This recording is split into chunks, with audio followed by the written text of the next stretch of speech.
chỉ không chở chỉ không biết thì chỉ không chở được nữa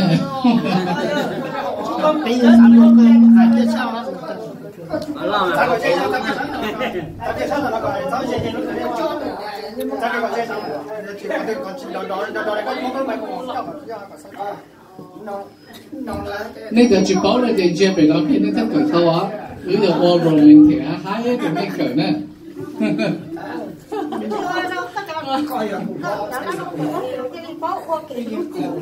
Ok, các điểm nó nói cho ý sự một bên gì Valentine là khá là rồi cũng lúc có cha thằng hay tao á, cô ta này đá nào lửa mà hay tiền này nó lú đá nào lửa nên thôi đi du chua tu thì chỉ cũng nó lú con cũng thấy vẫn chua tu được con.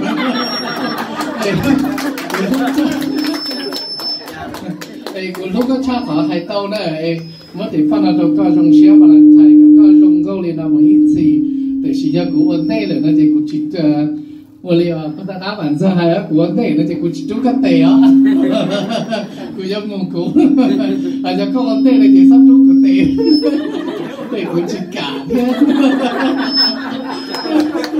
OK， 我哩那哎，那就去到到新年的点去新年的那个。OK， có thể cho cái tí là cái này chơi mà新年的那个。卖得了。trong xe là có lúc bao các chị nông nói cho Valentine chín giờ thì đã đang không lớn khi lúc ở trong đồ bé đồ Valentine nói rồi trong xe rồi đã đang lâu thế chín giờ này nông nói ôn sai bảo là tàu tua Valentine đâu đấy chế nói trong xe chấp lại đi những giờ suy nữ thì li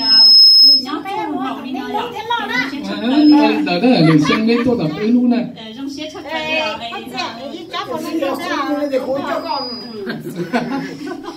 nó nãy từ vào giờ hai linh đó là phụ hay cháu này cháu đánh lâu theo và giờ hai tia giờ nấu chỉ mua củ lại chơi củ mua cho nó đâu cũng mua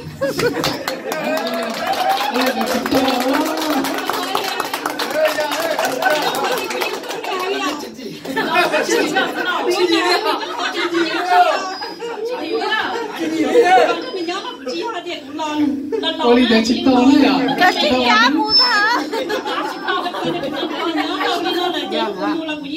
Chị mà con nuôi cái biết để cái chuyện gì á?